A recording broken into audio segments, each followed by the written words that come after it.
1,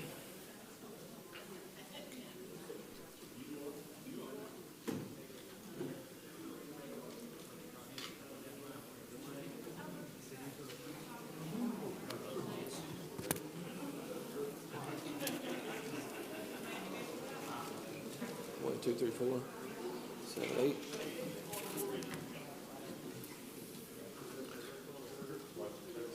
Okay, thank you once again for coming tonight. But before I begin, I'd like to introduce several individuals. First, I'd like to start off with our city council. Here to my left, if you would stand when I mention your name, that would be wonderful so people can see you. My first one is Ed Long. He's our president pro temp of the council. Next is James Reed. After that is Matt Weber, Michael Jones, Brandon Hillenberg, Maggie Cope, Ron Waymack, and Stephen Red in the Nolan Richardson jacket. I love it. Can I wear it right now? We have elected officials here as well. We have the city clerk treasurer, Tammy Yoakum, right up here up front. We also have our city attorney, Ben Hooper, over here across from me. Thank you, Ben. Anyone here from the school board? I was looking around, didn't see anyone. Any other elected officials?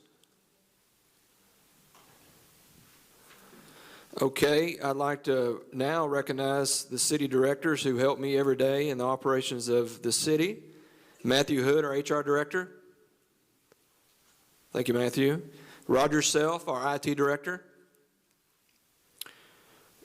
Jackie Davis, our chief of police. Dwayne Boswell, our fire chief. There. Joe Gunderman, street director. Mike Wheeler, community services director. Laura Nobles, planning and public works director. Our newest director, Alicia Wilmoth, our economic development director. And then also Travis Young, our Parks and Rec director. Okay. Did I miss any directors? If I did, I'm in trouble. And then I think of her as part of the team up staff, Jessica Looper. She helps Ben in our legal, so I bug her just as much as I bug Ben, so I had to introduce you. We have commission members here from the different appointed commissions. Parks Commission, can you wave your hands where I can see you? We got one right here.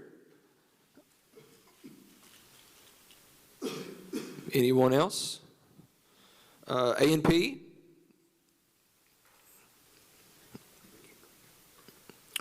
Water?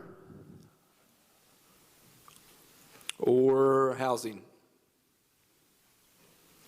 And before I begin, I'd also like to say a special thanks to Cleta Hardy, my assistant. Where is she? Right here. Thank you for setting this up with the First Lady of Cabot, my wife. They're in the back talking to Stevens people. And Summer from Parks and Rec, their marketing person. Summer? Okay, she's waving. Thank you all so much. And Travis for all your help, and street department for setting up. I mean, I know I'm going to miss somebody, but this can't get done without a great crew.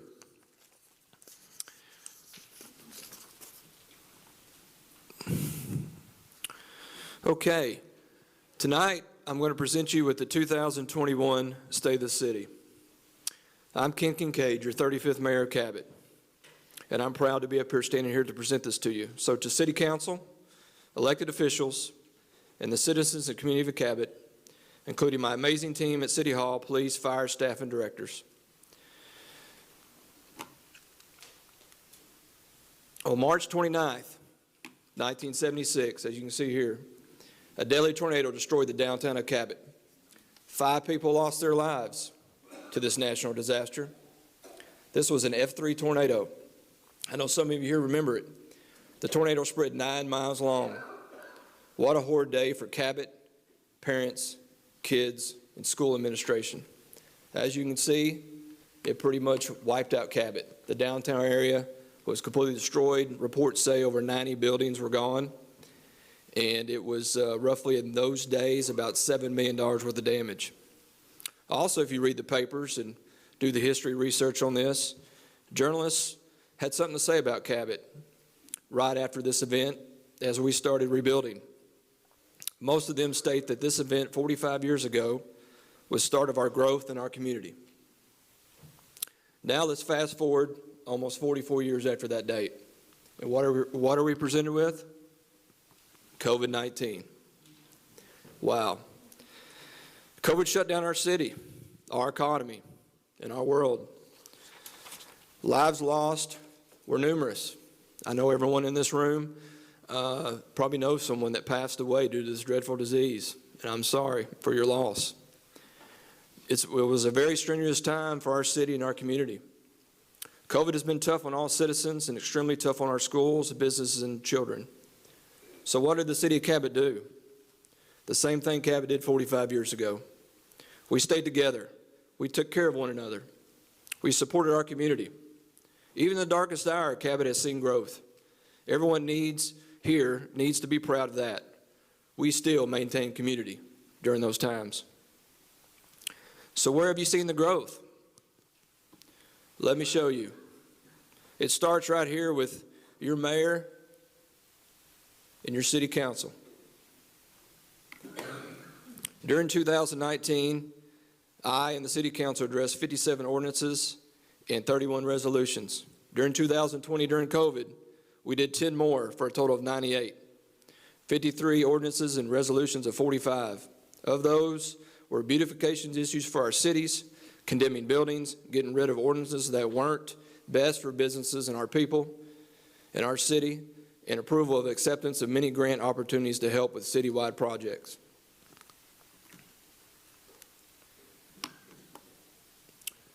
Up here you see an income statement. It was posted in the paper on Saturday. When I took office, January 1st of 2019, we only had a small amount of cash, which only would be less than 1 month of operations for our city, for roughly $1 million. Since then, we have grown in our revenues and have grown as well in our cash by millions. Now at the end of 2020 is roughly 3.7 million, with revenues increasing from 2019 to 2020 of 18.9% and expenses increasing only 5%. So you ask yourself, how do you increase 2.7 million in cash? Well, number one is community involvement. Number two is redoing agreements from the 60s and 70s, obtaining grant funding. We dig in and cut out some expenses we didn't need. Since I took over as mayor in 2019, we have promised to receive over $2 million in grants, with millions more in the works as I speak for our growing community. Our latest grant that you will see here, what you see right there is our gateway. That gateway of that city will be the piece that completes the streetscape project. The streetscape project is the one right now that stops at McDonald's and across the street from McDonald's, that has the sidewalks, and those sidewalks will connect all the way to the new overpass, which I'm about to show you in a moment. It's called a SPUI. This is what Cabot's going to look like in the next 2 years. That'll be the enter and exit off ramps of Cabot. As you see, there'll be about 8 lanes wide. You won't have some of those light problems that you have coming out of Willie Ray. You won't have the problems getting on and off the interstate. It's kind of a slingshot ordeal. And as soon as you come through the SPUI, that's where you'll see that gateway. And all of it will connect with sidewalks. There'll be protected sidewalks over the interpass, over the overpass, for people to walk to and from Walmart, to bicycle, to run, etc., to be able to commute through their community so much better. Also, there'll be one of these at exit 16, and then between 16 and 19, as you see, we'll have 3 lanes on each side of the freeway. I don't know if we'll have those pretty trees there, but we will have the 3 lanes. I'm sure they'll charge us a whole lot extra for that. Just like this project, Cabot is in a position, due to our cash, to go after more grants and leverage some of that cash against it. For instance, with an 80-20 grant, we could go after a $1 million grant and only have to pay $250,000 and still have the money to operate effectively. Our finances are in great shape. By law and rule of thumb, we should have 2 months' worth of revenue saved for a city disaster or any special needs, and we finally have that now. So how are we working together? How are we listening to you? When I was running for mayor in 2018, I heard a lot of ideas and weaknesses of our city. I promise you I've been working to achieve the solutions to all Cabot's issues. So what have we accomplished, and what are we doing? Well, one thing in 2009, early in my administration, we created an arts and entertainment district approved by council. With this came more opportunities for community support. Cabot finally saw, as you see, its first large mural, "Welcome to Cabot." And also, here's our map of all the different murals that have been done in the past 12 months. So we went from 0 to 1, 2, 3, 4, 5, 6 big murals and a art walk. Very impressive. And I'd like to thank CFAC and Unity Health, as well as the Cabot A&P Commission, for partnering with the city and helping with the funds and financing. And to all the artists who were responsible for those awesome drawings. Cabot is truly changing. In 2019, we saw a need to help the senior citizens of Cabot by taking the senior center back from the Lonoke County Center of Aging. Our citizens were not treated fairly, and work was done to fix this. We still strive to provide the seniors with more activities and support, and as long as I am mayor, I can promise you we will take care of Cabot seniors. We completed a large phase of Central Elementary sidewalks, and I know that's big to a lot of people, but sidewalks are so expensive. We did this phase with $200,000 in grants and $100,000 in cash. We are still pursuing more grant funds to finish all these sidewalks. We're also right now working on adaptive traffic lighting system. As you can see here, right now Cabot has the old 1960s traffic lights that have timing, or 1970s, 80s, I don't know what year some of them are. I guess they probably span year by year, depending on when we had to replace it. But what this will do is it'll be interactive. You see the computer monitors at the bottom. We'll have a large computer monitor in our street department for every light in Cabot. This project will allow the lights to be interactive with each other, and we will have a video screen for each light to monitor daily. This should help with gridlock, traffic flow, and the ever-frequent train that comes through the town. The timing seems not to get reset well enough when we have a train, but with this, we should be able to correct that. Cabot loves their animals, and we know that. And in 2019, Cabot became a no-kill community for animals. I don't know how much y'all know about animals and animal shelters and animal services, but Cabot is unlike any other. We were the first in Arkansas for this program, and our animal services and shelter and all of our support are getting nationwide support and recognition. We have obtained close relationships with the mayor of Austin and Ward over the past 2 years. And as you can see with the slide, we will be constructing a 12-foot wide regional concreted bike path from Cabot to Ward to connect our communities. The judge of Lonoke has also helped us with this. Metro Plan has recently given us $200,000 in grants for the engineering of this venture, and we will be applying together as a group in the fall for $3 million to assist us in the completion of this community effort. As a community, we also made the 2000 census a great success. If you know you've gotten the calls or you did the census fill out, but we had a 99.9% completion and was in the top 20 of cities out of 540 cities in the state of Arkansas for self-reporting by our citizens. What a great feat by everyone. The numbers of the census will be released this fall, and if it's over $30,000, we may, by my figuring, will go from 19th in the state of Arkansas as the largest city to the 15th largest city in the state of Arkansas. And folks, there's 540 cities. So 15 out of 540, Cabot is definitely a place people are seeking to live. Cabot continues to see growth, and it's kind of hard to read this. This is your housing numbers for the past 4 years. In the past 2 years, we were up 56% in home sales, and the average home sale is close to $200,000. And the biggest home sale in 20 was $655,000. We are working to expanding our street arteries. We know downtown Main Street is rough on people, and it's kind of hard to expand it with the current fiber and the lights and all the stuff there, so we're having to plan around it. We're looking at expanding Locust Street and finishing completion of Elm Street from 4th Street to 8th Street. Doing that, that'll take the stress off downtown Main Street. In the last 2 years, we've done 87th Street overlays and repairs to many streets. We will also be starting a construction division to repair all of our sidewalks. I know we talked about that earlier, but we feel it's needed. It's came to our attention that there's more broken sidewalks than we realized existed. And so we're starting a new division to complete that, to get those fixed for everyone while putting in new ones. So we've been hearing you and your pleas. Police and fire. Personnel has grown. And another big department that we just created was our narcotics division, which we're very excited about that. Lieutenant Tommy Thompson will lead that department, and we're very proud to get that started. We also have our own K9 now, which y'all know about and heard about, that really got in operation at the first of 2020. It took a long time to train this pet, and he's more than a pet now. He's pretty much a weapon.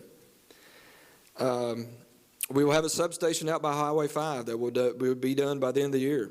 Construction work on this building has already been started. Fire. As you know, mid of 2019, this fire station was completed, and it's our central station now, and it was financed by a franchise bond, and we're still paying on that, and will be for the next many, many years, but it's a nice addition to our fire department. The only big thing that changed with the fire department is we've added a fire marshal, which we really needed. He's a division chief, and Bobby Hefner's doing a great job for us, as well as every fireman and battalion chief.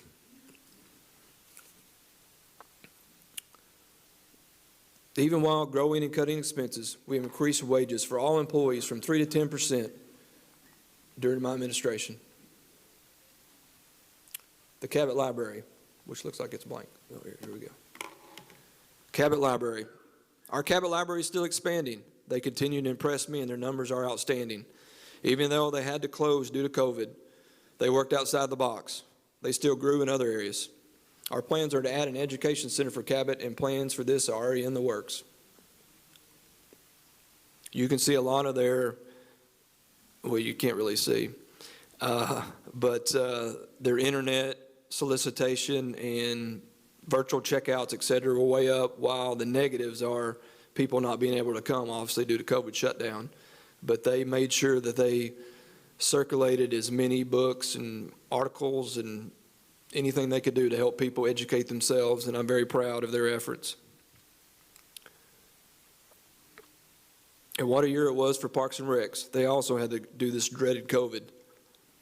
But in doing so, if you see that number 1 right there, they were the number 1 U.S. AAA tournament site amid the COVID pandemic while maintaining and growing the department. What a feat.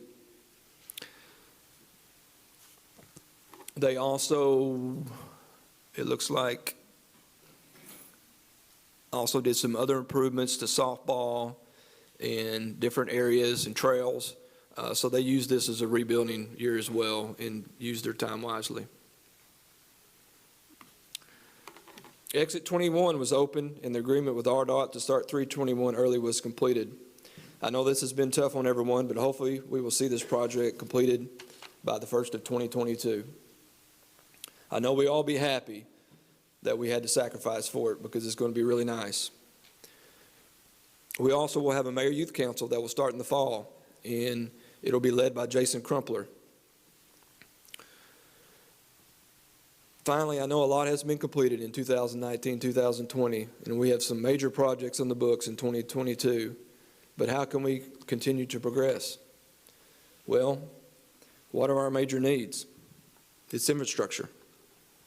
We have been addressing this since I became mayor, and we have been doing a great job based on the monies received via grants and being frugal with the budget, but this isn't enough to fix this city. Tonight, you will see an ordinance read before you that will be voted on by your city council.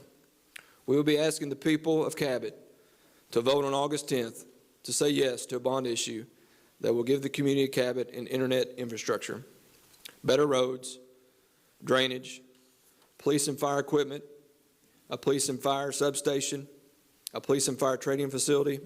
In addition, new tornado sirens, state-of-the-art for our safety, centers for our parks and rec that will support our community and our children, and animal services enlargement, as well as a food pantry for our city and community.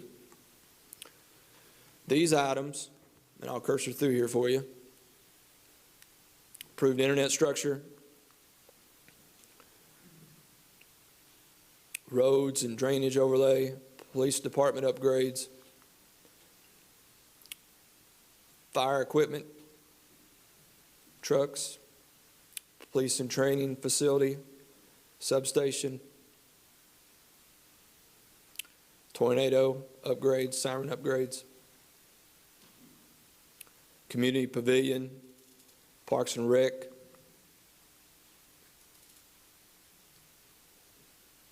more parks and rec,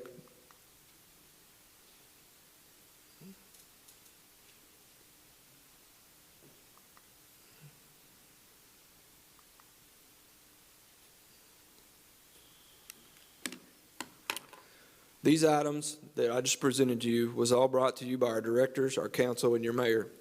We have listened to you in town halls and for the past 2 years at meetings and other events, and we know this is the time.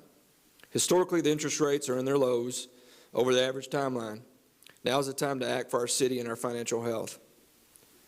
So what is next? Are we done? My vision's not coming up. Here we go. You know, you always have to have a vision. We're talking tonight about a bond issue that's a lot of money to kind of help the needs of Cabot. But we got to realize that to achieve this vision, first, we have to have a positive vote by each of you in this election. Without these infrastructure improvements that I spoke to you about earlier, we will never achieve any farther. Our city will digress. We have to come to grips that Cabot is a top 15 city in Arkansas. Not a small town that thinks we still have the 2,500 people living here in 1976. We have grown. Our community has grown. Our people are different, but they're still the same. They still love each other. God has blessed us, and may He continue to bless the city of Cabot and its people to its fullest. Thank you for being here and listening, and thank you in advance for your support.